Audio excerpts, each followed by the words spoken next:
우리 마음 문을 열고 겸손하게 주의 말씀에 더욱 집중할 수 있도록 도와주시기를 간절히 원합니다. 우리의 생각, 우리 삶의 습관, 우리의 표정을 변화시켜 주셔서 우리의 행동을 통해서 주님의 인격이 나타나고 주님을 말로 뿐만 아니라 삶을 통해서 증거할 수 있는 도구로 늘 쓰임받기를 간절히 원합니다. 특별히 오늘 부득불 이곳에 참석지 못한 우리 식구들이 또한 있습니다. 어느 곳에 있든지 간에 있는 그곳에서 하나님께서 위로해 주시고 늘 하나님과 친밀한 관계를 유지하고 다음 모임에는 꼭 함께 참여할 수 있도록 하나님 도와주시옵소서. 다음 주부터 저희들 마지막 전도 집회가 진행이 됩니다. 모든 성도들이 한 마음이 되어서 주의 복음을 증거하고 또 하나님의 역사로 말미암아 많은 분들이 구원받아 하나님께 영광을 돌리는 집회가 될 수 있도록 처음부터 끝까지 함께해 주시옵소서. 특별히 말씀을 전하시게 될 박수희 목사님 입술 위에도 함께해 주시고 진리의 말씀이 성령의 도우심으로 선포될 수 있도록 도와주시옵소서. 부족한 자의 입술을 통해서 하나님의 말씀을 전할 수 있는 기회를 주셨습니다. 오늘도 사람의 경험과 지식이 아니라 오로지 진리의 말씀만 선포될 수 있도록 역사해 주시옵소서.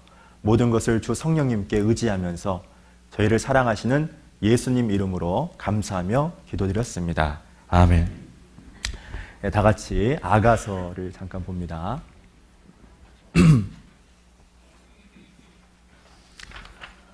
아가서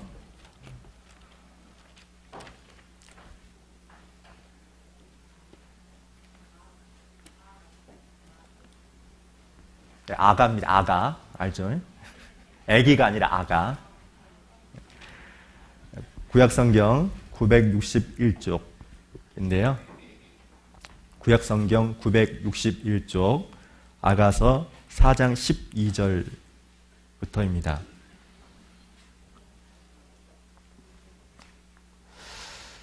제가 12절부터 읽도록 하겠습니다. 아가서 4장 12절입니다. 나의 누이, 나의 신부는 잠근 동산이요 덮은 우물이요 봉한 샘이로구나. 내게서 나는 것은 석류나무와 각종 아름다운 과수와 고벨화와 나도초와 나도와 번홍화와 창포와 개수와 각종 유황목과 몰약과 침량과 모든 귀한 향품이요. 자, 15절, 16절 같이 읽겠습니다. 너는 동산의 샘이요 생수의 우물이요 레바논에서부터 흐르는 시내로구나. 북풍아 일어나라, 남풍아 오라. 나의 동산에 불어서 향기를 날리라. 나의 사랑하는 자가 그 동산에 들어가서 그 아름다운 실과 먹기를 원하노라. 됐습니다. 이제 참 세월이 빠르죠. 벌써 2015년도도 달력이 딱 한 장밖에 남지 않았죠. 그걸 보면서 야, 정말 세월이 너무 빠르구나. 그런데 시간 빨리 지나갔다, 이게 중요한 게 아니고요. 그 1년 동안에 하나님께서 베푸신 은혜를 곰곰이 생각해 보았습니다. 그랬더니 너무 많은 겁니다. 그런데 하나님의 은혜는 측량할 수 없을 만큼 너무 풍성한데 기가 막힌 게 하나 있죠. 내 변화가 너무 더디다는 겁니다. 그래서 한편으로는 하나님 앞에 감사함도 있었지만 또 하나는 야, 정말 나라는 존재가 너무 어리석구나, 안타깝다라는 생각을 해봤습니다. 혹자는 이런 말을 했어요. 마지막 2015년 12월 달력이 찢어진다고 해서 우리의 삶이 내년에는 달라지거나 변화되는 것은 아닐 겁니다. 달력이 찢어진다고 해서 우리가 달라지는 것이 아니고 우리의 마음이 찢어질 때, 즉 하나님 앞에서 우리의 마음이 올바르게 재정립했을 때 우리가 예수 그리스도를 닮아가는 첫 출발점이 될 겁니다. 그래서 이 12월 한 달 동안에요, 자기를 좀 성찰하는 그런 계기가 되었으면 참 좋겠습니다. 내가 하나님께 받은 사랑은 얼만큼 되는가? 그리고 그 사랑에 반응해서 내가 버려야 될 것이 무엇이고 내가 취해야 할 것이 무엇인가? 왜 그런 줄 아세요? 갑자기 즉흥적으로 일시적으로 사람이 변화되는 건 아니더라고요. 충분히 고민을 하고 기도하는 가운데 이 12월을 보내게 되면 마무리 잘해서 좀 더 우리가 변화되고 변화된 우리를 통해서 하나님께서 좀 더 우리를 통해서 일하시지 않을까라는 생각을 해봅니다. 아무쪼록 12월 한 달 동안에 자기 성찰하고 자기를 반성하는 그런 소중한 시간이 되었으면 참 좋겠습니다. 그렇게 해주시겠죠? 자, 오늘은 이 아가서 4장에 나와 있는 동산이라는 주제를 가지고 몇 가지 좀 교훈을 받고자 합니다. 아가서는 주제가 이런 겁니다. 전도서는 주 안에서 아가서는 주 안에서 만족한다, 그런 주제를 내용을 갖고 있는데 그에 반해서 전도서는 해 아래서 헛되다입니다. 쉽게 표현하면 이런 거죠. 숫자로 표현하면 이런 거죠. 0이 아무리 많아도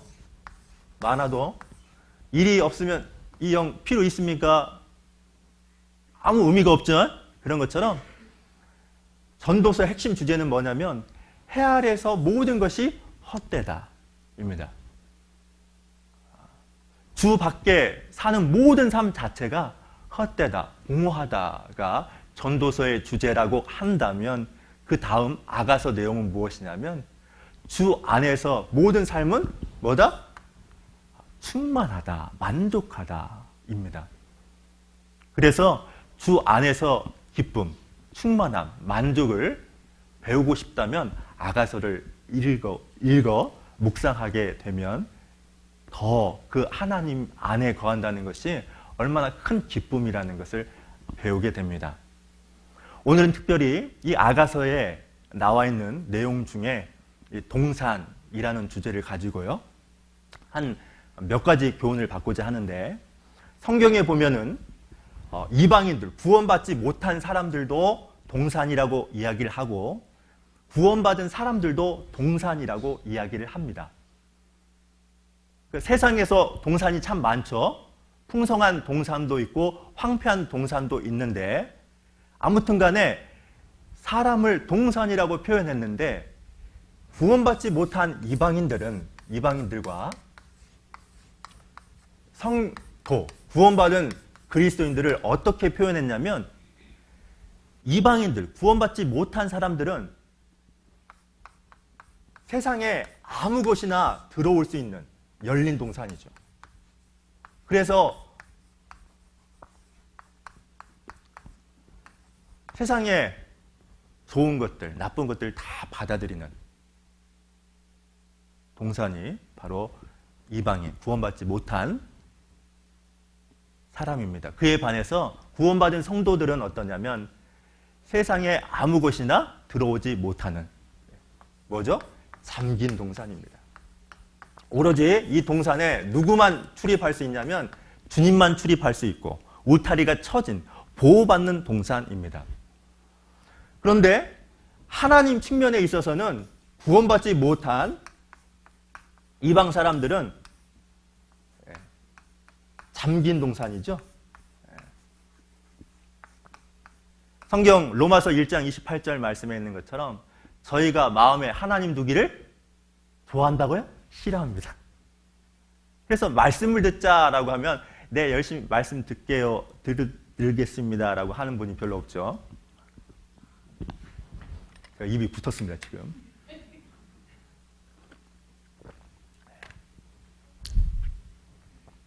그런데 그에 반해서 성도들은 어떠냐? 하나님에 대해서는 열려 있습니다. 열린 동산이죠. 그래서 말씀에 순종하려고 합니다. 어떻게 이 내 삶의 동산 가운데 주님이 주인 되는, 항상 하나님 쪽으로 열려 있는. 그리고 이방인들은 냄새가 나죠. 어떤 냄새가 나냐면, 어떤 냄새가 날까요?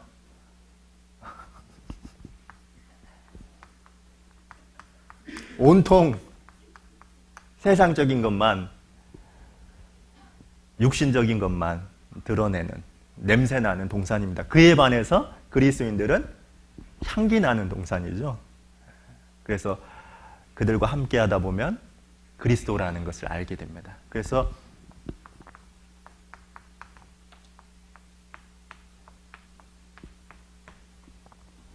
성도와 함께 하다 보면 그리스도가 이런 분이구나, 그리스도인은 이렇게 살아가는 거구나 라는 것을 알죠. 그리고 이방인들은 뿐만 아니죠, 냄새도 날 뿐만 아니라 죄, 마귀가 지배하기 때문에 가시와 엉겅퀴가 있는 동산이라고 한다면 성도는 열매 맺는 동산입니다.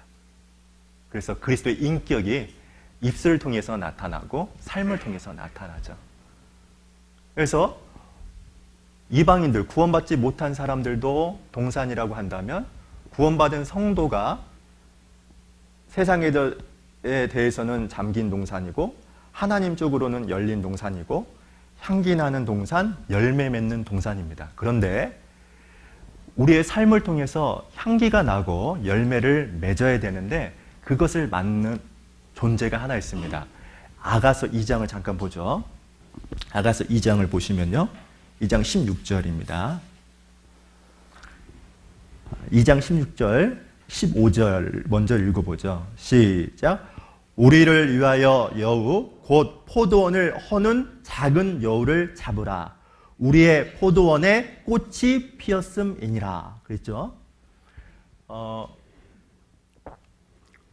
구원받은 그리스도인이라고 한다면 향기가 나고 그리고 열매를 맺어야 되는데 향기가 나지 못하게, 열매를 맺지 못하게 하는 게 있는데 작은 여우다라고 했습니다. 물론 여기서 말하는 작은 여우는 마귀를 얘기하는 겁니다. 뭘 얘기한다고요? 마귀입니다. 그리고 또 다른 말로 죄입니다. 실제로 마귀의 특징이 4가지가 있는데요. 일단은 마귀는 약점을 너무 잘 압니다. 내가 무엇에 약한지를 너무 잘 압니다. 어떤 사람은 돈일 거고요. 어떤 사람은 술일 거고요. 어떤 사람은 도박이고 이성이고 명예심, 이런 것들에 대한 데이터를 다 가지고 있습니다. 또 마귀는 또 어떤 특징이 있느냐?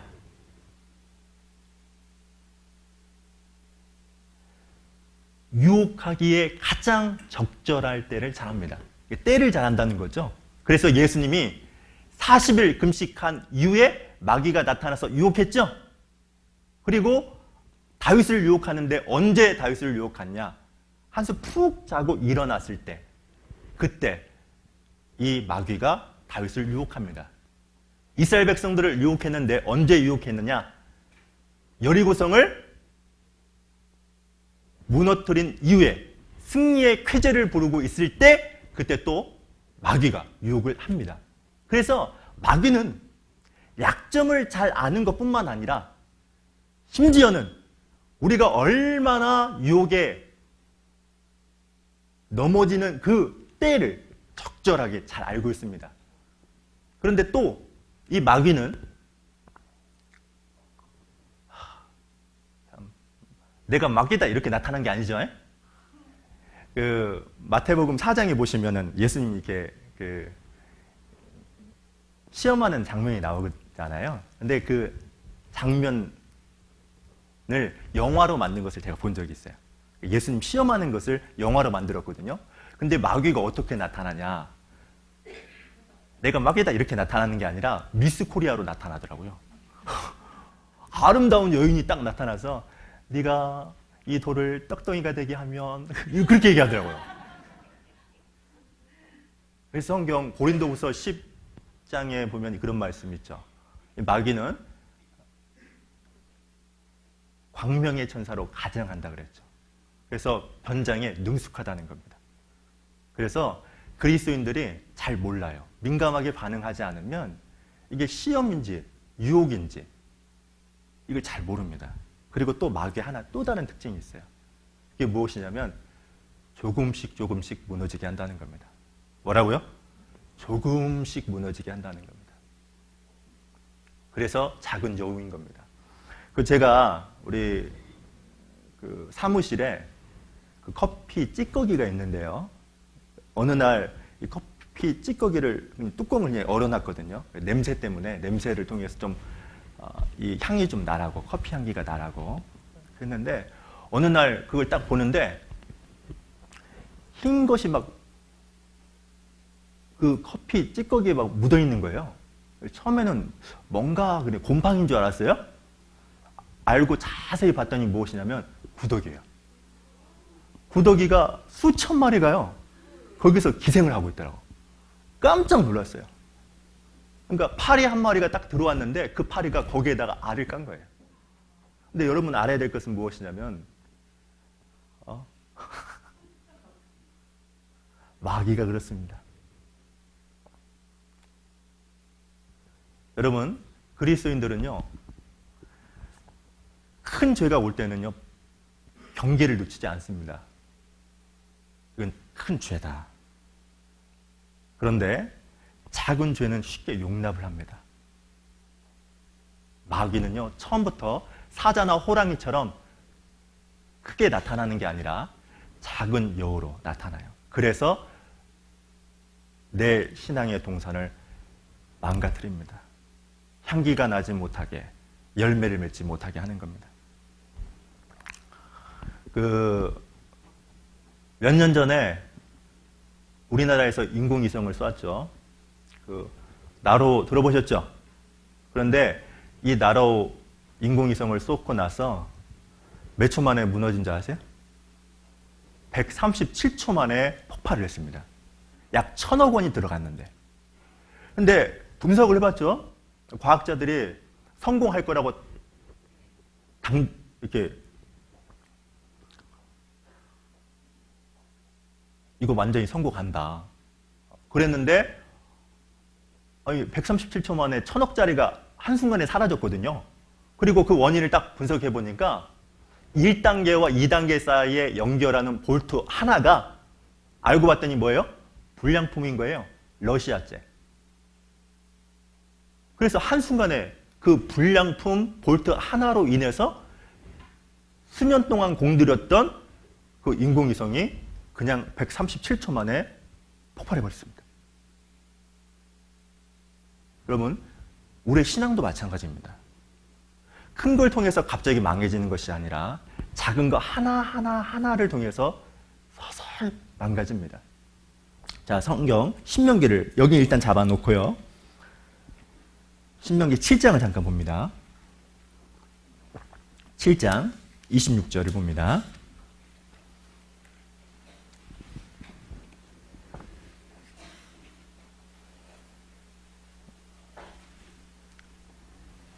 신명기 7장 26절.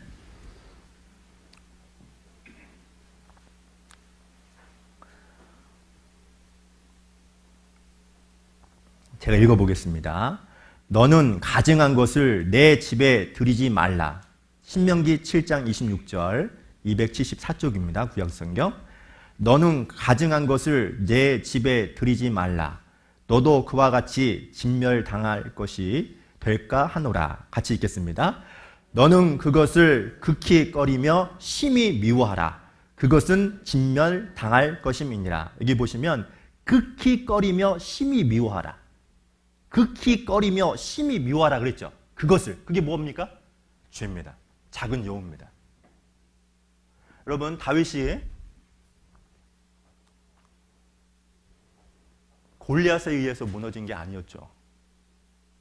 다윗은 13년 동안에 쫓아다녔던 이스라엘 왕 사울에 의해서 무너진 게 아닙니다. 다윗의 신앙이 한순간에 무너진 것은 딱 하나. 뭐죠? 아침에 늦게 일어난 작은 죄, 그것을 허용했기 때문에 그렇습니다. 아침에 늦게 일어나고 한 여인이 목욕을 했는데 그 목욕했던 장면을 딱 한 번 본 것, 그것 때문에 그동안 쌓았던 다윗의 신앙이 한순간에 무너졌어요. 그러죠? 그래서 그리스도인들은 어떤 것에 대해서 민감해야 되냐면 작은 여우, 작은 죄에 대해서 민감해야 됩니다. 그것을 소홀히 넘겨서는 안 돼요. 시편 1편을 잠깐 봅니다.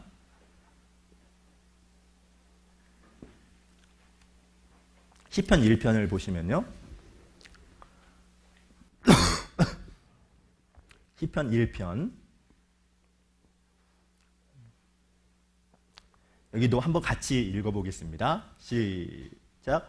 복 있는 사람은 악인의 꾀를 쫓지 아니하며 죄인의 길에 서지 아니하며 오만한 자리에 앉지 아니하고 그랬죠? 자, 여기 보시면 복 있는 사람 얘기하는데 원래 성경에는 복이라고 했을 때 복이라는 말이 두 단어로 쓰여요. 첫 번째는 바루크라고 해서 굳이 표현하자면 blessing, 영어로요. 하나님이 내리시는 복을 얘기하고요. 그 히브리 말입니다. 그 오바마 앞에 뭐가 쓰이죠? 단어가? 그 미국 대통령. 버락, 그죠? 이게 바룩에서 나왔습니다. 알았죠?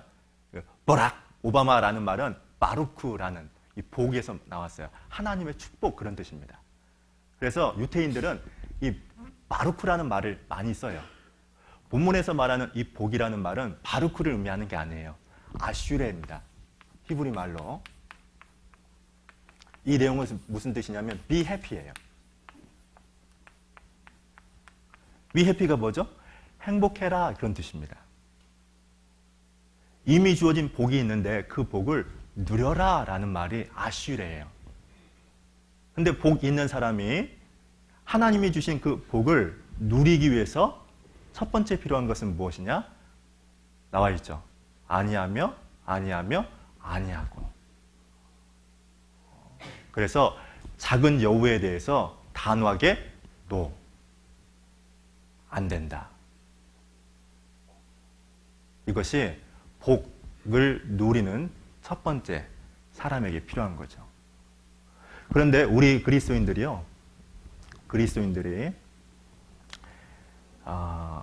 정상적으로 신앙생활 하면서도 우리가 쉽게 이것이 죄인가 모르는 것들이 몇 가지가 있어요. 성경에서 말하는 죄는 우리가 구원받기 전에는 죄를 뭐라고 하냐라고 하면은 윤리적이고 도덕적인 죄, 술 먹고 담배 피고 욕하고 이걸 거짓말이라고 하죠. 아니, 거짓말이라고 한대. 이걸 죄라고 하죠. 제가 지금 제정신이 아닌 겁니다. 이해를 하셔요? 약의 효과가 아직도 그냥 그러니까 계속 침이 마른 것 같습니다. 근데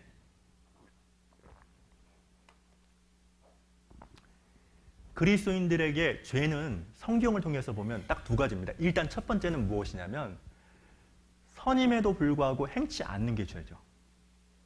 그렇죠? 예를 들어서 성경에 이런 말씀 있잖아요. 십계명에 보시면 탐내지 말라 그랬죠? 탐 당연히 안 내야죠. 그러나 디모데후서에 보면 먹을 것과 입을 것이 있은즉 족한 줄 알라 그랬는데 먹는 것과 입는 것에 만족하지 않고 살아간다면 이게 뭡니까? 죄죠. 거짓말 하지 말라. 우리는 거짓말을 안 하겠죠. 그러나 성경에서는 에베소서 5장 말씀에 있는 것처럼 무릇 더러운 말은 너희 입 밖에 내지도 말고, 아시죠? 오직 선한 말을 하여 사람들에게 은혜를 끼치게 하라 그랬는데 거짓말을 안 하는 게 아니라 선한 말을 해야 되겠죠. 도둑질 하지 말라. 도둑질하는 사람이 있어요? 그건 죄라는 거 알죠? 근데 그리스도인에게 죄가 뭡니까? 하나님의 것을 도둑질하는 거. 11조를 주님 앞에 드리지 않거나 우리의 시간을 마음대로 사용하거나, 이게 죄잖아요. 그래서 이 선이 무엇인지를 알매도 불구하고 행치 않는 것. 이게 첫 번째 죄고요. 궁극적으로 성경에서 그리스도인에게 말하는 죄는 무엇이냐면 하나님과 관계없이 살아가는 게 죄입니다. 저 따라서 합니다. 죄란 하나님과 관계없이 살아가는 것이다. 식사 안 드셨어요? 다시 따라서 합니다. 죄란 하나님과 관계없이 살아가는 것이다. 그게 죄입니다. 그런데 그리스도인들이 술 먹고 담배 피고 핫토 치는 거, 이거 죄라고는 인식을 하는데 정상적인 생활을 하면서 이것이 죄다라는 것을 모르는 게 몇 가지가 있어요. 그걸 잠깐 보겠습니다. 첫 번째가 하나 있는데요. 자, 민수기를 잠깐 봅니다. 민수기 14장.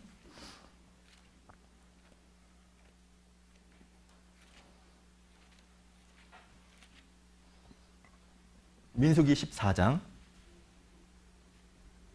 26절입니다.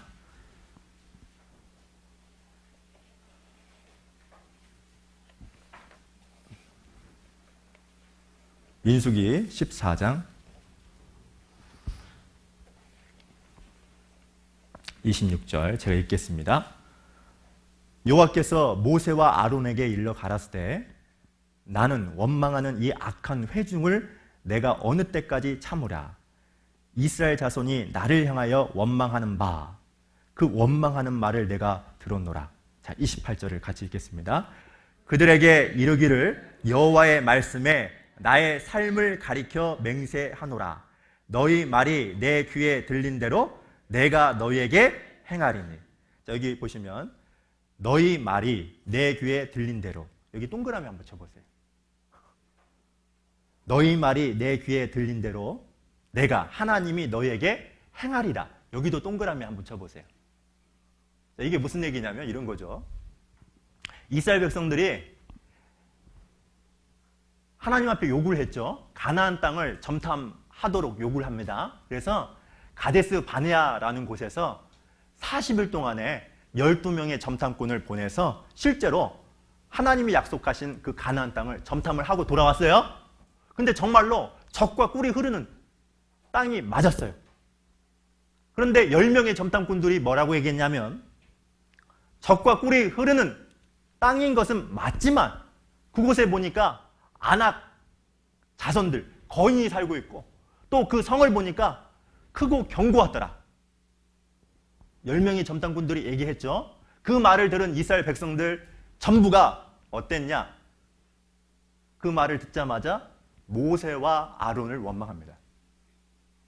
그리고 하나님에 대해서 어떻게 이야기하냐면 차라리 우리가 예굽에서 죽었으면 좋았을 것을, 광야에서 죽었으면 좋았을 것을 하면서 원망하거든요. 그리고 나서 하나님이 했던 말이 지금 본문 말입니다. 즉 28절 말씀에 있는 것처럼 너희 말이 내 귀에 들린 대로 내가 너에게 뭐 한다고요? 행하리니. 원망하고 불평했던 그대로 실제로 그들은 모두 다가 광야에서 죽었죠. 그래서 우리가 첫 번째, 그러니까 정상적인 그리스도인들도 이게 죄다라는 걸 모른다니까요. 그 첫 번째가 무엇이냐면 불평과 원망하는 겁니다.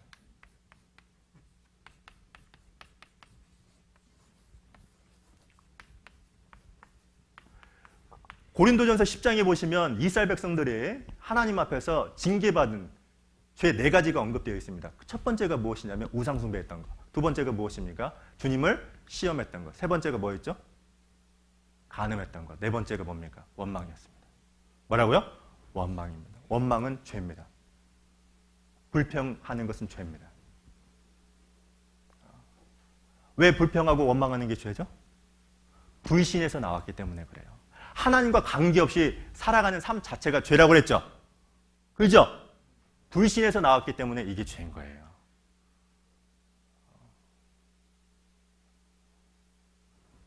본문 말씀대로 너희 말이 내 귀에 들린 대로 내가 너에게 행하리니. 내가 어떤 말을 내뱉느냐에 따라서 그들의 삶이 결정됐다는 것을 알아야 됩니다. 여러분 어떻습니까? 불평하는 말, 원망하는 말을 많이 합니까? 여러분 알아야 될 것은 그런 삶을 살아요. 성경 여기 잠깐 보죠. 골로새서를 잠깐 봅니다.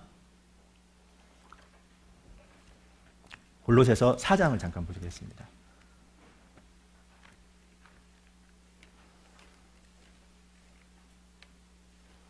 골로새서 4장 2절.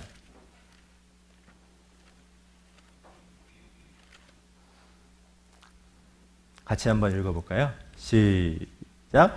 기도를 항상 힘쓰고 기도에 감사함으로 깨어있으라. 깨어있으라. 그랬죠? 영적인 건강 상태를 얘기하는 거예요. 내가 깨어있다. 하나님과 교통하고 있다. 그걸 어떻게 할 수 있죠? 본문 말씀에 뭐가 있죠? 감사함으로. 뭐라고요? 감사함으로.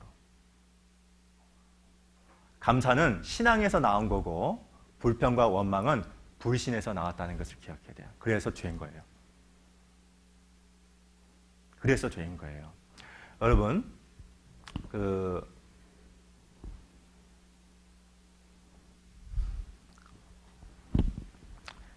세상 사람들하고 그리스도인들하고 감사하는 내용이 달라요. 무슨 얘기냐면 세상 사람들을 딱 보면요. 이런 감사도 세 가지 감사가 있답니다. 1차원 감사는 무엇이냐면 조건부 감사. 뭐라고요? 조건부 감사. 그래서 하나님이 이걸 들어주면 감사하고 안 들어주면 불평하는 거. 이거 조건부 감사, 1차원 감사라고 해요. 그리고 2차원 감사가 있어요. 그 2차원 감사가 무엇이냐면 아랫사람을 통해서 불행한 사람을 통해서 감사하는 거예요. 비실비실하네. 내가 건강해서 감사하고. 경제적으로 어려운 사람을 보고 나는 그러지 않아서 감사하고. 그러니까 자기보다 못한 사람들, 자기보다 못난 사람들, 자기보다 어려운 사람을 통해서 감사하는 것을 뭐라고요? 2차원 감사라고 해요. 그런데 1차원 감사, 2차원 감사는 세상 사람들도 해요. 그죠? 당연하지 않겠어요? 뭔가 잘 되면 당연히 감사하잖아요. 그리고 또 2차원 감사도 당연히 하죠. 세상 사람들 다 하는 거죠. 그러나 그리스도인들은 어떤 감사를 해야 되냐? 외양간에 소가 없을지라도 감사해요. 그리 아니하실지라도 감사해요. 그럼에도 불구하고 그게 감사해요. 왜 그러죠? 왜 우리가 3차원 감사를 할 수 있는 거죠? 환경과 상황이 아니라 우리가 하나님의 자녀고, 아셨죠? 나는 이해하지 못하지만 모든 것이 합력하여 선을 이룬다는 말씀을 믿고 있기 때문에 세상 사람들은 환경, 보는 것을 통해서 감사 그리고 불평하지만 그리스도인들은 보이는 세상을 통해서가 아니라 보이지 않는 하나님의 말씀을 믿기 때문에 감사하잖아요. 그래서 여러분 알아야 될 것은 불평과 원망은 습관입니다. 뭐라고요? 습관이더라고요.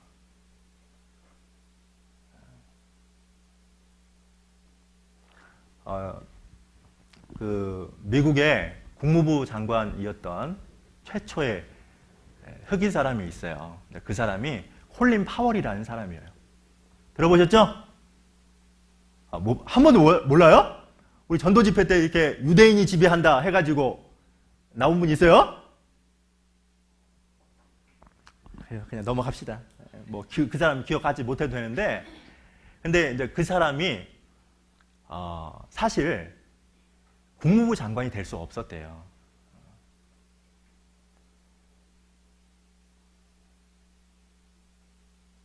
왜냐하면 뉴욕 빈민가 출신뿐만 아니라 유태인도 아니었고요. 가정생활도 정말 형편없이 살았던 사람입니다. 근데 이 사람이 어떻게 해서 미국 최초로 국무부 장관은 미국의 대통령 다음으로 서열이 높은 사람인데 어떻게 이 사람이 국무부 장관이 되었는가? 그 사람의 인생 철학이 무엇이냐? 인생 철학이 이런 거랍니다. 어떤 경우에도 불평하지 말자. 뭐라고요? 그 이유가 있는데요. 이 사람이 이랬답니다. 너무 가난해서, 물론 부모를 잘못 만난 거죠. 아르바이트를 꼭 했어야 됩니다. 했답니다. 대학교를 다닐 때. 근데 대학교를 다니다가 알바를 하는데, 아르바이트를 하다가 회사를 딱 들어갔는데요. 그 회사에 삽질하는 일을 했답니다. 삽질을 하다가 어떤 사람은 항상 불평하고 원망하면서 삽질을 하더랍니다. 이런 거죠. 근데 어떤 사람은 삽질을 하는데 노래를 부르면서 삽질을 하더래요. 그래서 이 두 사람을 딱 보고 이 콜린 파울이 놀랬대요. 왜 이 사람은 불평하고 원망하고 이 사람은 왜 노래할까? 그리고 나서 아르바이트를 마치고 나서 1년 후에 다시 아르바이트를 했어요. 근데 아르바이트를 했는데 이 사람이 기겁을 했어요. 왜냐? 1년 후에 똑같은 회사에서 일을 하는데 삽질했던 사람, 불평, 원망했던 그 삽질했던 사람은 계속 삽질하고 있고, 그리고 노래 부르면서 삽질했던 사람은 지게차를 몰고 있는 거예요? 승진한 거죠? 이거 뭐야? 그래서 안 되겠다 싶어서 이 사람이 지게차 운전했던, 그 일을 하면서 노래했던 그 사람 밑에서 일하고 싶어요. 그 공장장에게 이렇게 부탁을 했답니다. 그랬더니 이제 그분하고 일을 한 거죠. 시다 역할을 한 겁니다. 그리고 나서 지게차 사람들 또 보니까 두 종류로 나누더래요. 자기가 도와주고 있는 그 지게차 운전자는 여전히 삽질할 때나 지게차 운전할 때나 콧노래를 부르면서 열심히 일하고 있는데, 어떤 지게차 운전하는 사람을 딱 보니까요, 회사 상사를 막 원망하고 불평하더랍니다. 그리고 그 회사를 2년 후에 그 아르바이트를 마치고 나서 2년 후에 다시 거기를 들어갔대요. 들어갔는데 놀라운 것은 무엇이냐면 2년 후에 딱 들어갔더니 그 불평 원망했던 삽질했던 분 있죠? 아셨죠? 그분은 암에 걸려서 죽고, 그리고 지게차 운전하면서 상사 욕하고 회사 욕했던 사람 있죠? 그 사람은 삽질하고 있고, 이렇게 좌천된 거죠. 그리고 콧노래 부르면서 지게차 운전했던 그 사람은 사장이 되어 있더래요. 그래서 이 사람이 딱 배운 게 하나 있는데 뭐냐? 어떤 환경에서도 불평하지 말고 뭐자? 감사하자. 이것을 딱 인생 철학으로서 딱 삼았답니다. 여기 성경을 잠깐 보죠. 고린도 후서를 잠깐 보겠습니다. 4장 15절입니다. 고린도 후서 4장 15절.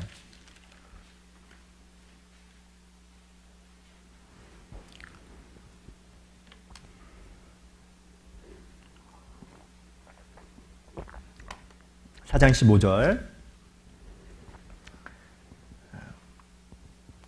같이 한번 읽어볼까요? 시작. 모든 것을 너희를 위하여 하는 것은 은혜가 많은 사람의 감사함으로 말미암아 더하여 넘쳐서 하나님께 영광을 돌리게 하려 함이라. 그러니까 하나님께 영광을 돌릴 수 있는 방법 중에 하나가 무엇이냐면 감사다. 시편을 잠깐 보죠. 시편 50편.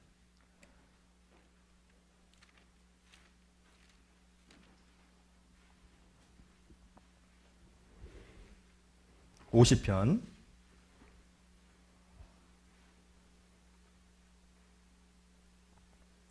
23절입니다.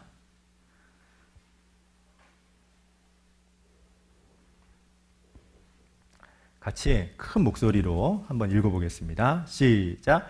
감사로 제사를 드리는 자가 나를 영화롭게 하나니 그 행위를 옳게 하는 자에게는 내가 하나님의 구원을 보이리라. 감사로 제사를 드리는 자라고 했죠. 제사를 드린다는 말은 신앙생활을 얘기하는 거거든요. 그러니까 신앙생활을 뭐로 시작하면 감사. 그것이 누구에게 영광이 된다? 하나님께 영광이, 하나님을 찬양하는 거래요. 그래서 꼭 기억해야 될 것은 무엇이냐면 불평과 원망도 습관이고 감사도 습관이에요. 그런데 내가 입술을 통해서 불평하거나 원망하는 말을 많이 하게 되면 실제로 그런 삶을 산다는 것을 기억해야 돼요. 내가 감사하는 말을 많이 하고 삽니까? 감사하는 사람이 돼요. 그런데 우리는 흔히들 놓치고 있어요. 이게 작은 여우라는 것을 놓쳐요. 왜 우리에게 그리스도의 향기가 없죠? 왜 열매가 없죠? 이런 작은 여우를 허용하기 때문에 그래요. 그리고 우리가 두 번째 기억해야 될 게 있습니다. 여기 보시죠. 자, 신앙은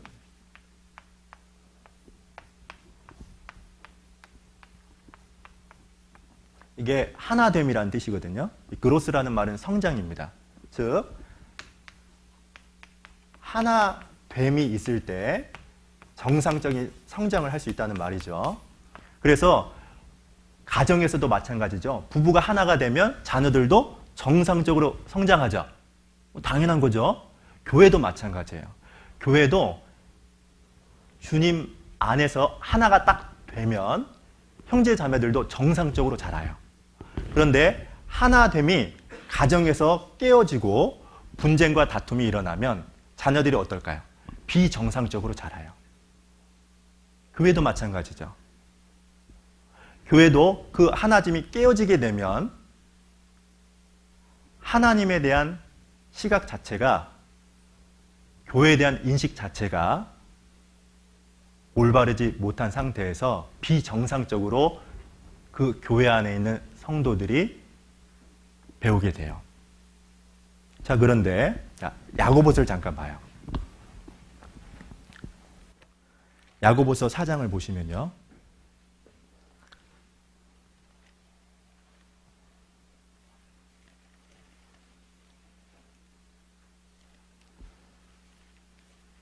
야고보서 4장 11절, 12절입니다.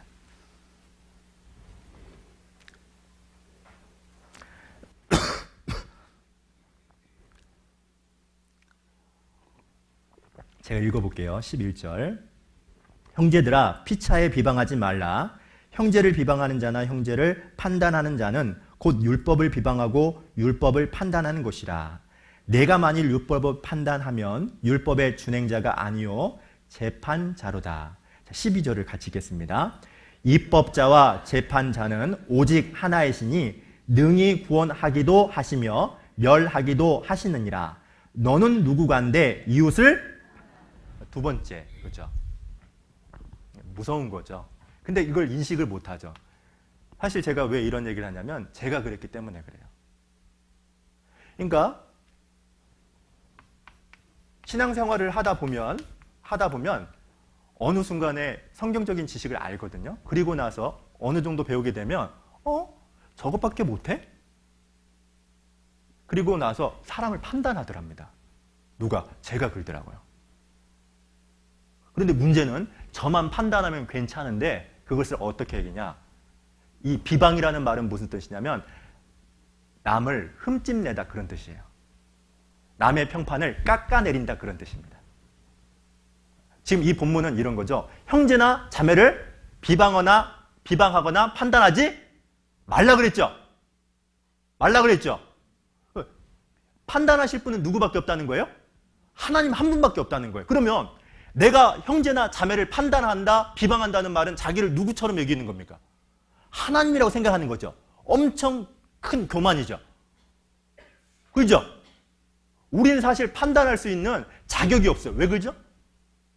형제 자매들에 대해서 아는 것이 부분적이에요. 뭐라고요? 부분적이에요. 모든 것을 아는 게 아니거든요. 그런데 간혹 저 자신도 신앙생활 하다 보면 형제 자매들을 판단해요. 그리고 비방합니다. 그리고 끝나면 참 좋아요. 거기서 알았죠? 기도하고. 그런데 어떻게 하냐? 누군가에게 다 막 얘기합니다. 자, 잠언을 잠깐 보죠. 잠언 16장을 보겠습니다.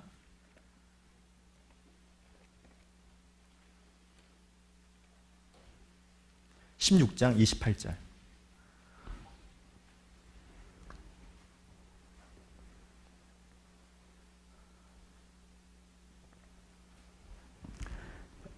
16장 28절을 같이 읽죠. 시작. 패려한 자는 다툼을 일으키고 말장이는 칠한 벗을 패려하다라는 말은 예의가 없이 말하다 이런 뜻이에요. 그러니까 예의가 없이 말하는 사람은 뭘 일으킨다고요? 다툼을 일으킨다는 말이죠. 그러니까 왜 우리 안에 다툼이 일어날까요? 예의가 없이 막 말을 거칠게 함부로 하는 사람들. 그리고 본문 말씀에 있는 것처럼 말장이는 칠한 벗을 뭐 한다고요? 이간한대요. 근데 이 이간이라는 말이 기가 막힌 게 무슨 뜻이냐면 마귀의 이름하고 똑같아요. 마귀의 이름이 디아블로스인데 디아블로스의 이름의 뜻이 이간하는 자 그런 뜻이거든요. 잠언 11장도 보겠습니다. 11장.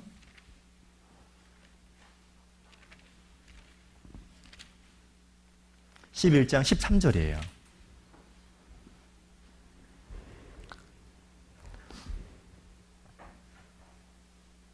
같이 여기 13절도 같이 한번 읽어보죠. 시작. 두루 다니며 한담하는 자는 남의 비밀을 누설하나 마음이 신실한 자는 그런 것을 한담한다라는 말은 이간질한다는 말이거든요. 디아블로스하고 똑같은 말인데 한담하는 사람은 남의 비밀을 누설하나 마음이 신실한 사람은 그것을 뭔다? 숨긴대요. 근데 중요한 게 있어요. 그리스도인들도 남을 비방한다, 판단하는 것이 나쁘다는 걸 알거든요.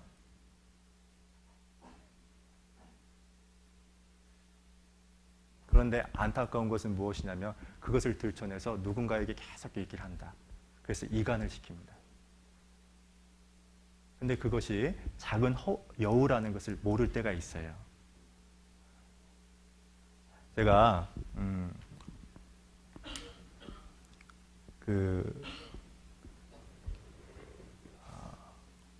어떤 목사님하고 교제를 하다가 저한테 이런 얘기를 하더라고요. 이런 얘기를 했어요. 제가 여기 와서 다른 분들하고 이렇게 교제를 참 많이 하는 것 같아요. 전에 있었던 그 교회에 있을 때보다도. 근데 그 목사님께서 저한테 딱 한 가지, 절대로 형제 자매들을 판단해서는 안 된더라. 그리고 하나만 얘기하더라고요. 너만 잘하고, 너만 잘하라고. 뭐라고요? 너만 잘한다고 해서 뭐 그렇게 반말했던 건 아니고요. 목사님만 잘하면 다 됩니다.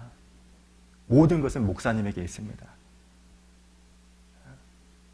그랬던 것처럼 흠 없고 연약하고 부족함 없는 그리스도인들은 없습니다.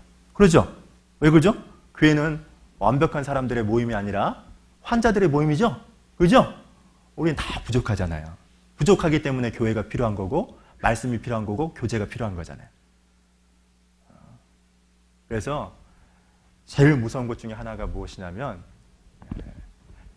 판단하는 것 뿐만 아니라 한담해서 교회를 나누게 하는 것. 여러분 생각해 보세요. 우리는 모두 다 아군이잖아요. 우리의 진정한 적은 누굽니까? 마귀죠. 누구라고요? 우리의 총을 누구에게 대야 됩니까? 당연히 마귀에게 대게 되겠죠. 그리고 세상 사람들의 영혼을 구하는 거지 않습니까? 밉던지 싫던지 간에 교회 안에 있는 모든 형제 자매들은 다 누굽니까? 아군입니다. 같은 동료죠. 그런데 알게 모르게 자신도 모르게 한담하고 비방하는 경우가 있어서 그것을 허용할 때가 참 많아요. 자, 그리고 세 번째가 있어요. 자, 한번 잠깐 보죠. 18장을 봅니다. 잠언 18장 2절입니다.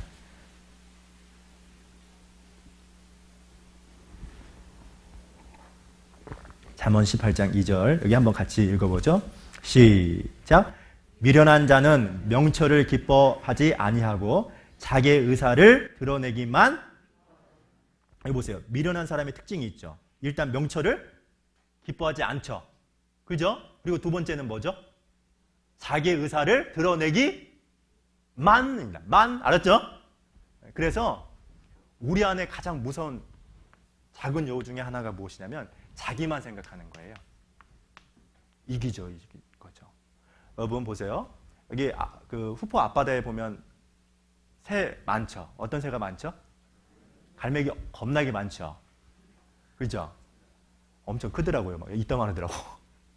근데 신앙은 갈매기가 아니라 기러기입니다. 갈매기하고 기러기 차이 좀 아세요? 갈매기는 혼자 다녀요. 그리고 먹이를 물다가도요, 서로 싸웁니다. 근데 기러기는 어떠죠? 함께죠. 집단 생활하는 거죠. 신앙 생활은 단독 생활하는 것이 아니라 집단, 우리라는 공동체, 교회 안에서 생활하는 거죠. 그런데 시간이 지나고 구원받은 연수가 있음에도 불구하고 중요한 것은 무엇이냐? 자기만 생각해요.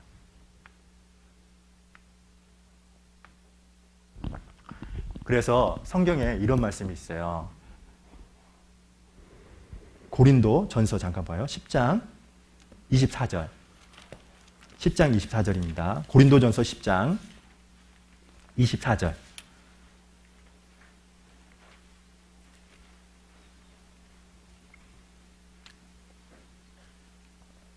같이 24절을 읽어보겠습니다. 시작. 누구든지 자기의 유익을 굳지 말고 남의 유익을 구하라 그랬죠. 그래서 기러기가 어떤 줄 아세요? 기러기는 막 날아다니잖아요. 날아다닐 때 기러기가 하는 말이 뭘까요? 기럭기럭 거려요. 그거 안 들어갔어요? 기럭기럭 거립니다. 그런데 기러기가 말하는 기러기라는 말이 무슨 뜻이냐? 원래 기러기 이렇게 다닐 때 보면은 V자로 다니잖아요. 이렇게 V자로 다니는데 V자로 다닐 때 앞에 있는 기러기는 리더가 아니랍니다. 아셨죠? 누구나 할 것 없이 앞에 가서 날갯짓을 한대요. 그럼 날갯짓을 할 때 공기의 저항 때문에 이 기러기 힘들겠죠? 근데 이 역할을 아무나 다 한대요. 돌아가면서. 리더가 하는 게 아니라. 근데 그때마다 뒤에 있는 기러기들이 뭐라고 한다고요? 기럭기럭 거리는데 이 기러기라는 말이 무슨 뜻이냐? go, go, go 그런 뜻이에요. 힘내. 우리가 있잖아. 그런 뜻이랍니다. 아, 왜 그래요? 그래서 자 보세요. 왜 우리가 그리스도의 향기가 그리스도의 인격이라는 열매가 나타나지 않냐면 사실 이것에 대해서 민감하지 못하기 때문에 그래요. 불평하고 원망하는 것이 작은 요구라는 것을 모르고 그리고 판단하고 한담하는 것 그것이 작은 여우인 줄 모르는 거예요.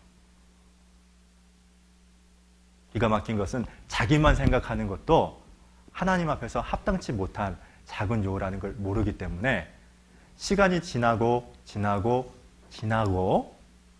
구원받은 연수가 많이 흘렀음에도 불구하고 아무런 열매가 없는 거예요.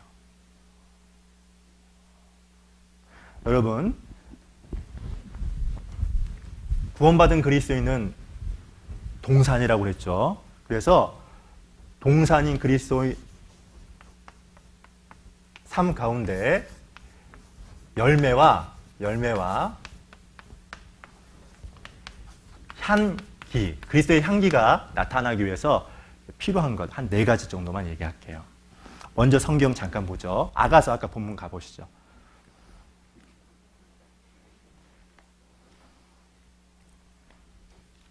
좌절하지 마세요. 갑자기 또 4가지로 가니까 또 4가지야.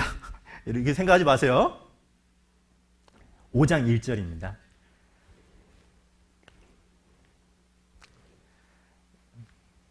제가 읽어볼게요.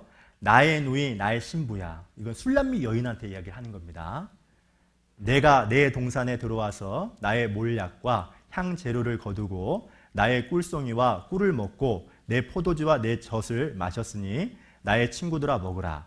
나의 사랑하는 사람들아 마시고 많이 마시라. 여기 내가 내 동산이라고 했죠.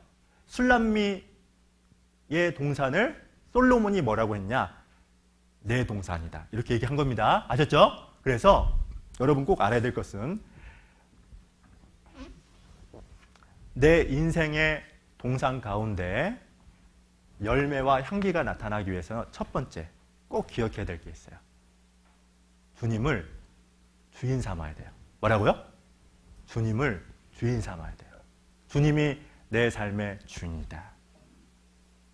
더 따라하겠습니다. 그리스도인은 삶의 모든 영역에서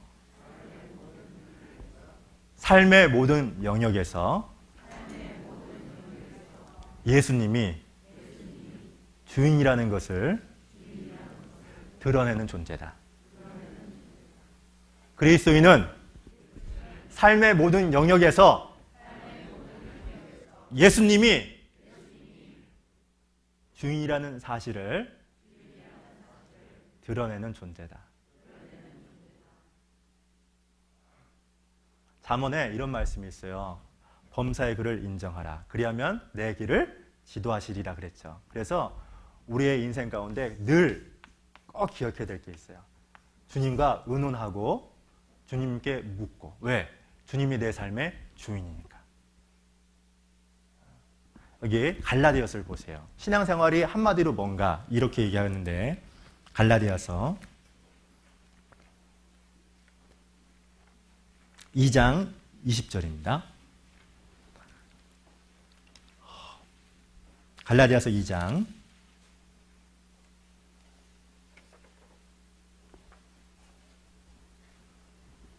1 읽어볼게요. 내가 그리스도와 함께 십자가에 못 박혔나니. 자, 같이 한번 읽어보죠. 시작. 그런즉 이제는 내가 산 것이 아니요 오직 내 안에 그리스도께서 사신 것이라.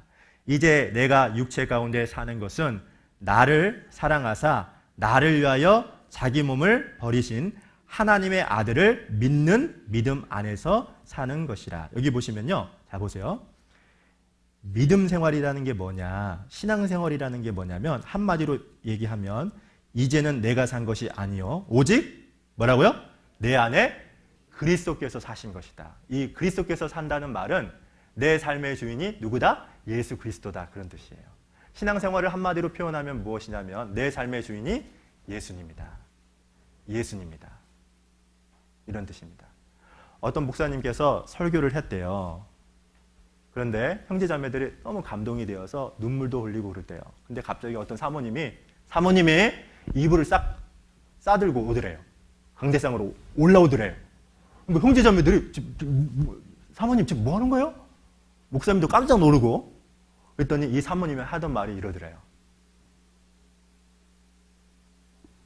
나는 지금의 당신이 좋다고. 설교하는 당신이 좋다고. 근데 강대상만 내려오면 변하니까 그런 당신은 싫고 강대상에서 은혜롭게 설교하는 그 당신, 그분과 살고 싶다고. 그래서 입을 싸들고 왔대요.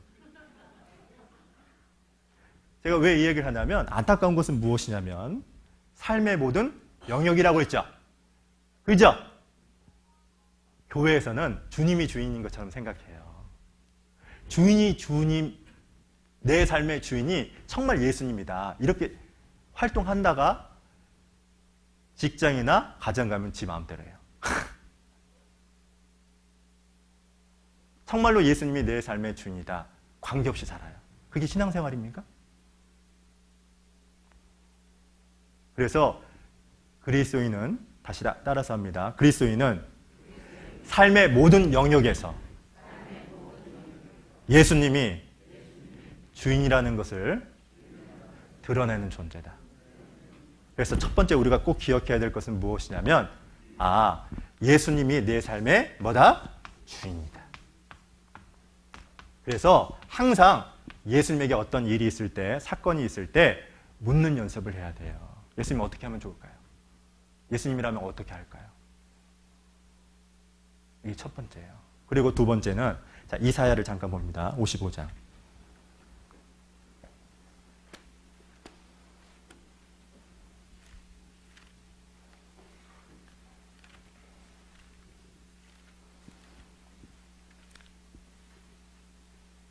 이사야 55장, 구약성경 1035쪽이에요.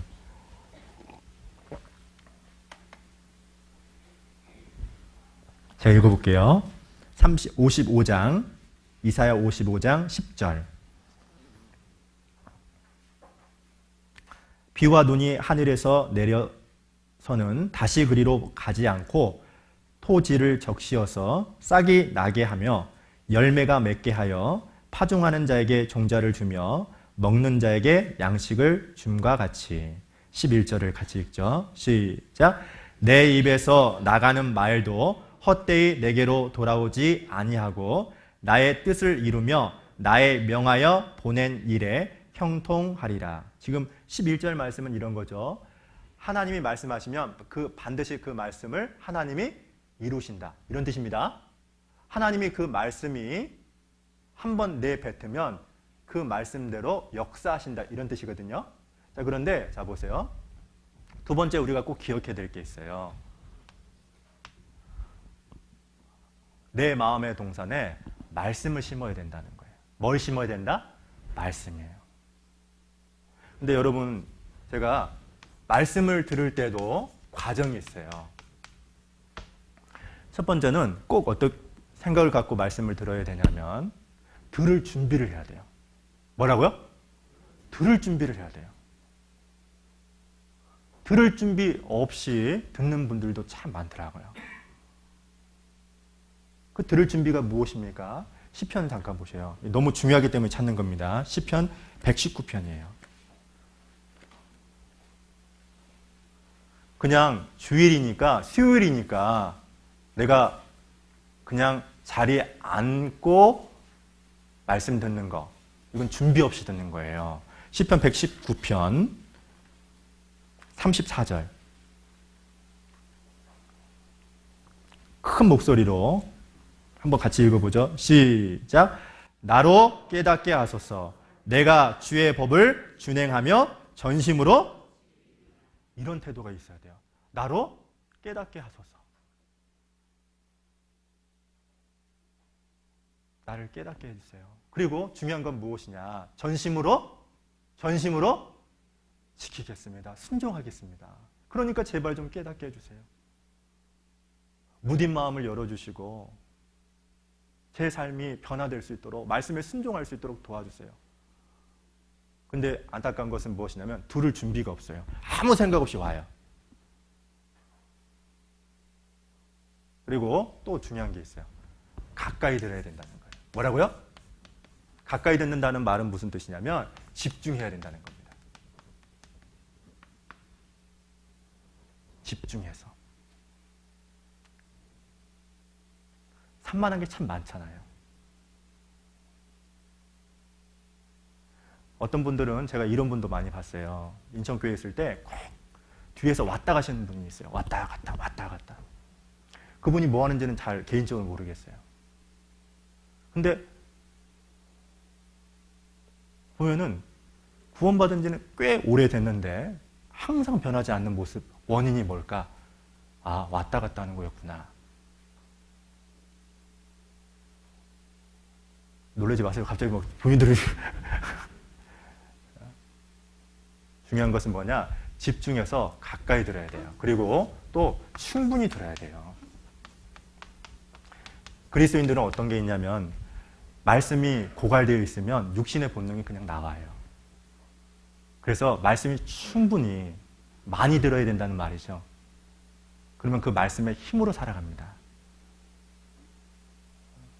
여러분, 말씀을 멀리하고 주님을 위해서 힘있게 살아갈 수 있을까요? 그 거짓말이에요.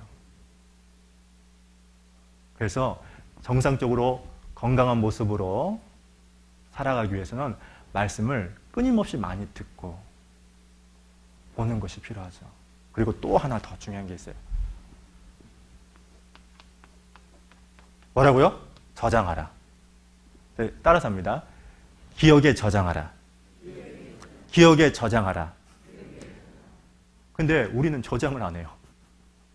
한 번 딱 들으면 그냥 이 문을 나서는 순간에 80% 그냥 싹 사라지고 뭐만 남느냐? 목사님 했던 제스처, 애화, 그것만 딱 남고 다른 거 다 사라져요. 왜 그런 줄 아세요? 저장을 안 해서 그래요. 반복하지 않았기 때문에 그래요. 욥기서를 잠깐 보세요. 그래서 하나님도 항상 어떤 것을 얘기했냐면 33장 욥기서 33장 14절에 이런 말씀이 있죠. 33장 14절입니다. 같이 14절을 같이 읽어볼게요. 시작. 사람은 무관히 여겨도 하나님은 말씀하시고 다시 말씀하시되. 그러니까 하나님의 특징이 계속해서 반복했죠. 여기 사도행전도 볼까요? 10장을 보세요. 사도행전 10장을 보시면 10장 16절입니다.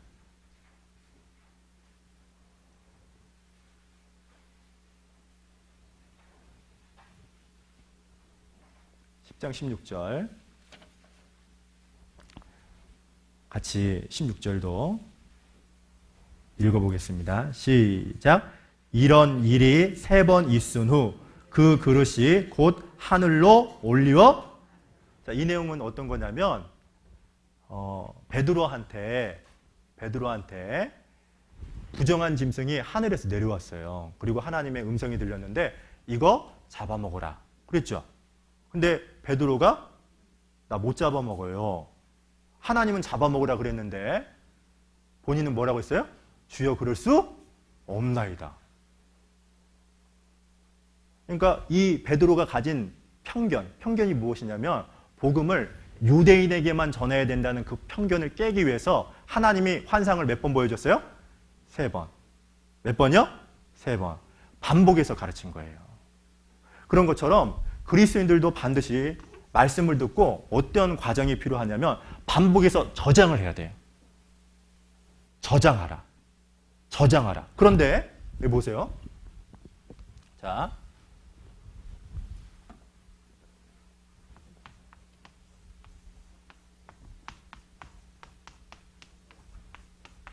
한자 좀 잘 쓰죠?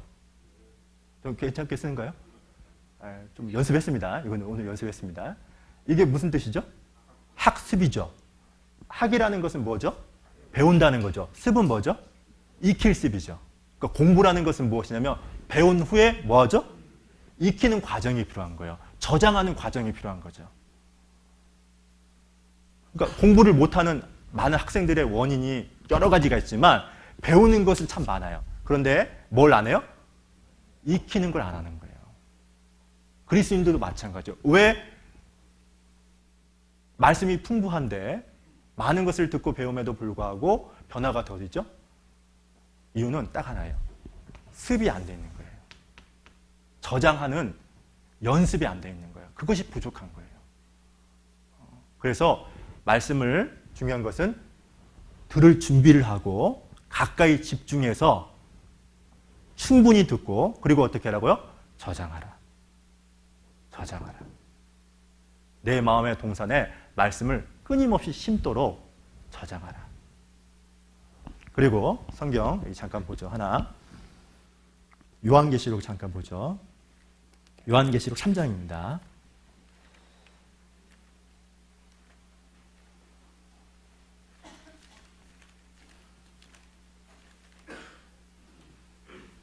요한계시록 3장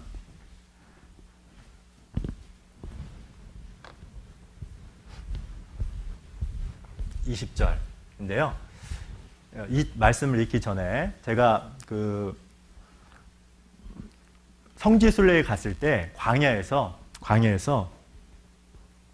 그 조각나무를 봤어요. 근데 나무가 이렇게 하나씩 있더라고요. 그런데 그냥 뭐 아무 생각 없이 그냥 그 버스를 한 10시간 탔거든요. 10시간 타면서 보이는 것은 모래밖에 없고 그러다가 중간중간에 조각나무가 있는데 갑자기 가이드가 이런 말을 하더라고요. 목사님들, 저 조각나무가 성막 만드는 재료로 활용됐습니다. 그 말을 듣는 순간에 우리가 어딜 봤을까요? 조각나무 있죠? 막 사진을 막 찍더라고요. 근데 왜 그 광야에 있는 조각나무를 통해서 성막 만드는 재료로, 언약궤 만드는 재료를 사용했을까요?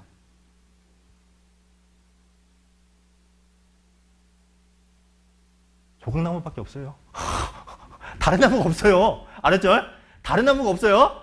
조각나무밖에 없어요. 그래서 그 조각나무를 가지고 언약궤 만드는 재료로 활용을 하는 겁니다. 그러면 왜 조각나무가 그곳에서 생존을 하느냐 알고 봤더니 무엇이냐면 뿌리가 한 30m, 40m가 돼요. 즉 우리 안에 그리스도의 향기가 나타나고 열매를 맺기 위해서 세 번째, 생명을 공급받아야 돼요.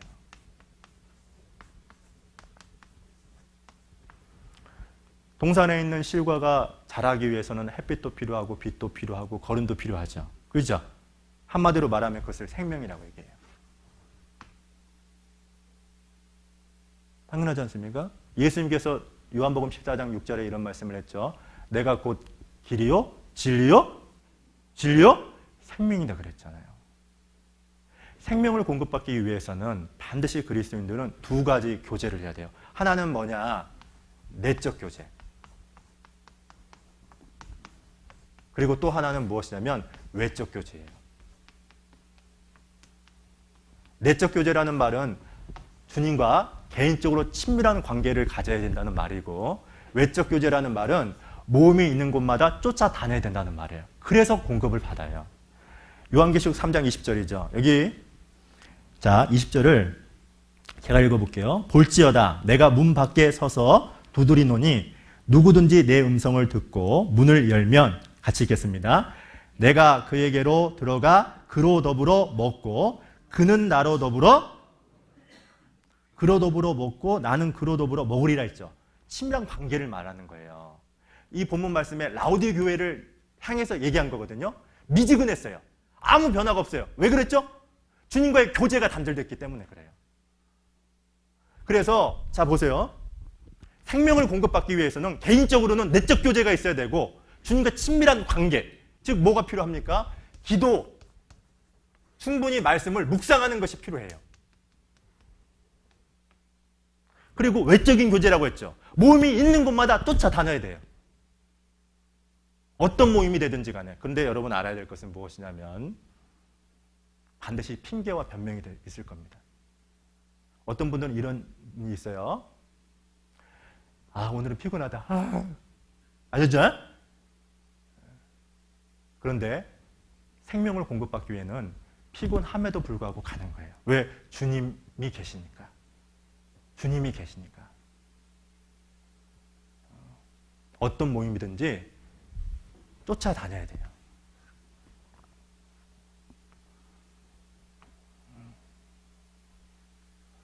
그리고 네 번째는 무엇이냐면 동산에 가면 잡초도 많고 그 다음에 큰 돌도 있죠. 그죠? 모르죠. 우린 동산을 키워보지 않았어. 근데 많잖아요. 그래서 이런 것들을 제거하기 위해서 부지런히 움직여야 돼요.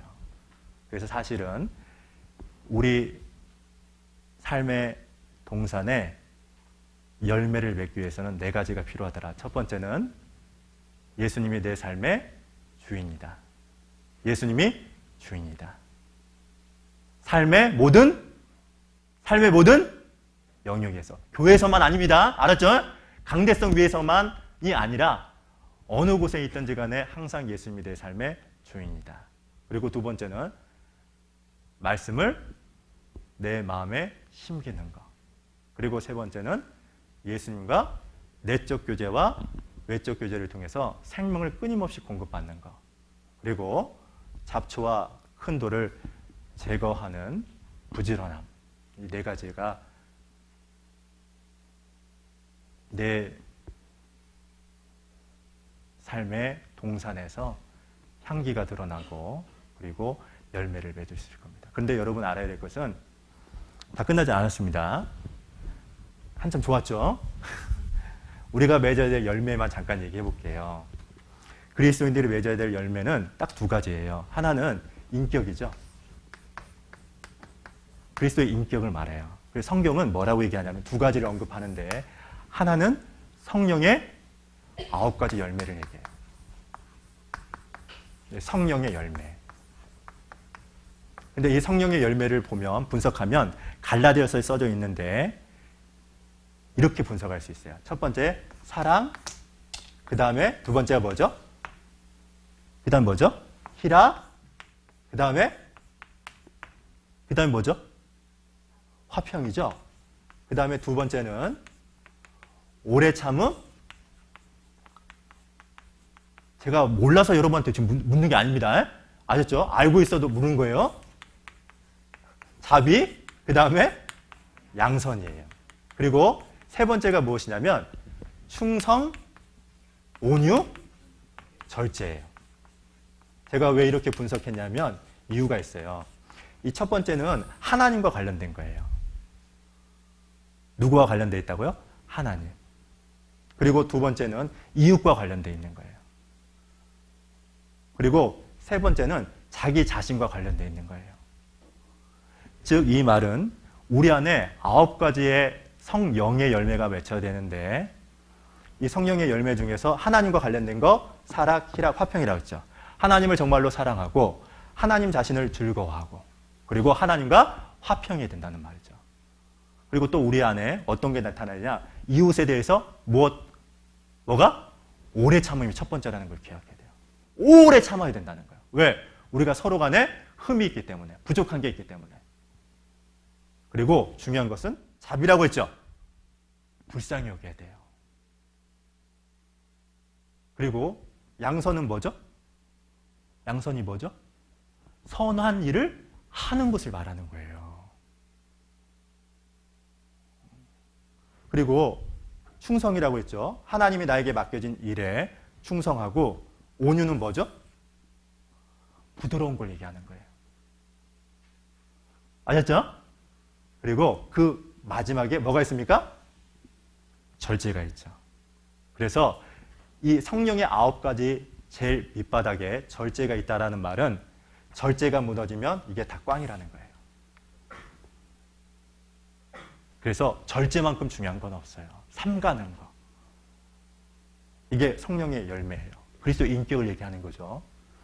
그런데 이것만 있는 게 아니라 또 하나의 열매가 있어요. 인격에 관련된 거. 잠언 잠깐 보죠. 18장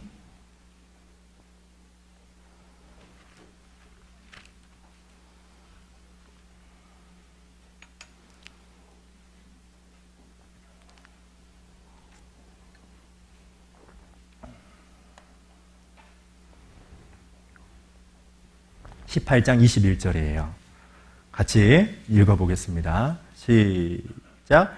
죽고 사는 것이 혀의 권세에 달렸나니 혀를 쓰기 좋아하는 자는 그 열매를, 여기 보세요. 혀에 동그라미 한번 쳐보세요. 혀를 동그라미 쳐보고요. 열매를 동그라미 쳐보세요. 그러면은 혀하고 뭐하고 연관되어 있다는 거죠? 뭐하고 연관되어 있다는 거죠? 열매예요. 그러니까 말하고 열매하고 직접적 연관이 있다는 말이에요. 그래서 히브리서에서는 뭐라고 표현하냐면 입술의 열매라고 얘기해요. 야고보서에서는 이런 말 하죠. 입술을 통제하지 않으면 경건이 헛되다. 그래서 우리가 말을 해도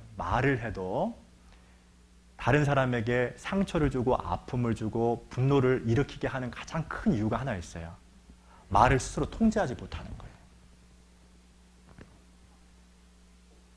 저는 사실 여기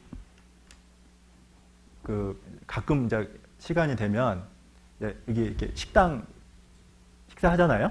식당에서 식사할 때 가끔씩 놀란 게 무엇이냐면 여기가 이제 바닷가잖아요. 그러니까 말이 엄청 험하더라고요. 누가 보면 싸우는 줄 알아요. 그러잖아요. 막 이렇게 하더라고요.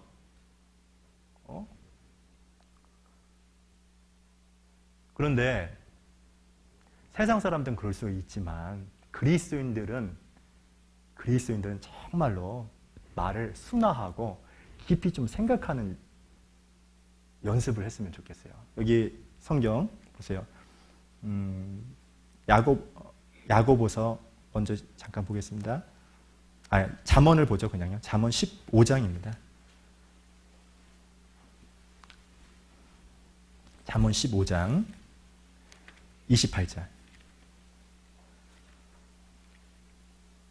잠언 15장 28절 같이 읽어보죠. 시작. 의인의 마음은 대답할 말을 깊이 생각하여도 악인의 입은 악을, 그러니까 의인의 특징과 악인의 특징이 있는데, 의인은 말을 내뱉을 때 어떻게 한다고요? 깊이 그러니까 생각하지 않아서 상처를 주는 거예요. 사실은 부주의한 말을 왜 하느냐, 생각 없이 쏟아내기 때문에 그래요. 그래서 우리 안에 맺어야 될 열매가 무엇보다도 입술의 열매, 그리고 성령의 열매. 더불어서 마지막으로 잠언을 잠깐 하나 볼게요. 잠언 11장입니다. 11장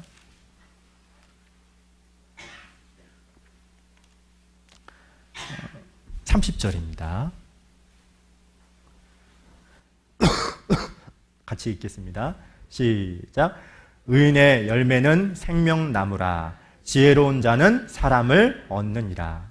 그리고 내적으로는 그리스도의 인격을 닮아가고 외적으로는 의인의 열매를 맺어야 된다. 그런데 11장 30절에 보시면 의인의 열매는 생명나무라 그랬죠.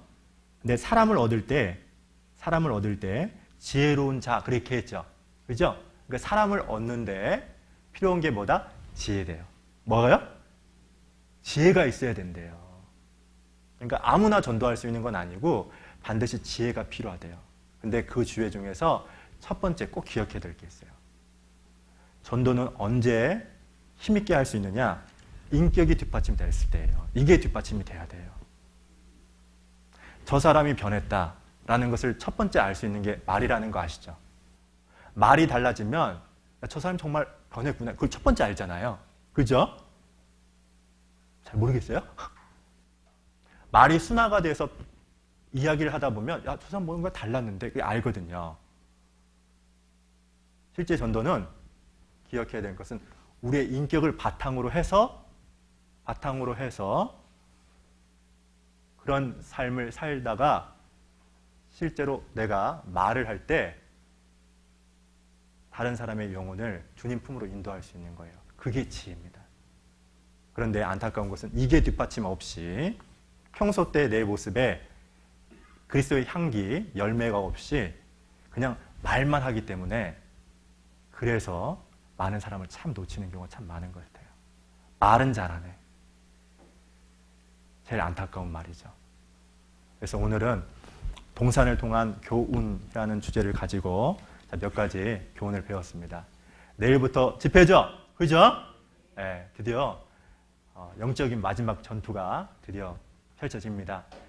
개인적으로는 항상 이렇게 떨려요. 제가 물론 말씀을 할 때도 마찬가지지만 말씀을 전하지 않을 때도 항상 영적인 긴장감을 가지고 있어요. 왜냐하면 전투다라는 것을 알고 있기 때문에 전쟁이다. 전쟁은 재미로 하는 게 아니죠. 어떻게 하죠? 네, 죽기 살기로 하는 거죠. 죽음을 각오하고 하는 거죠. 그게 올바른 그리스도의 군사로서의 자세일 거예요. 마찬가지로 여기 계신 모든 분들도 그 그리스도의 군사로서 정말 죽을 각오를 하고 싸우겠다. 어떤 일이 있다 할지라도 내가 함께 참여하고 한 사람의 영혼이라도 건지도록 하기 위해서 정말 간절하게 기도하고 말씀 듣는데 반응하는 그런 역할을 충실히 하겠다. 그런 자세를 가지고 내일부터 시작되는 그 전투 최선을 다하는 저희 후보교회가 됐으면 좋겠습니다. 잠깐 기도하고 마치도록 하겠습니다. 살아계신 하나님 감사합니다. 오늘은 동산을 통한 교훈이라는 주제를 가지고 몇 가지 교훈을 배우게 되었습니다. 우리 삶 가운데 자신도 모르는 작은 죄들을 허용할 때가 참 많고 또 우리의 삶의 변화가 더딘 열매 없이 그리스도의 향기가 없는 이유들도 생각을 해보게 되었습니다. 하나님과의 더욱 친밀한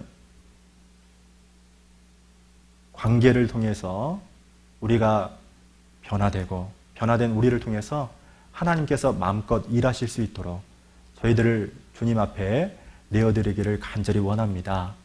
특별히 내일부터 시작되는 마지막 전도 집회, 모든 형제 자매들이 함께 하여 풍성한 열매로 하나님께 영광을 돌리고 하나님의 나라가 확장되는 소중한 시간이 될 수 있도록 도와주시고, 특별히 전도하는 그 영혼에 대해서 주님과 같은 열정과 마음으로 그들을 불쌍히 여기고 또 지혜롭게 하나님 말씀으로 인도할 수 있도록 인도해 도와주시옵소서. 오늘 남아있는 모든 교제도 주 성령님께 의지합니다. 저희를 언제나 사랑해 주시는 예수님 이름으로 감사하며 기도드렸습니다. 아멘.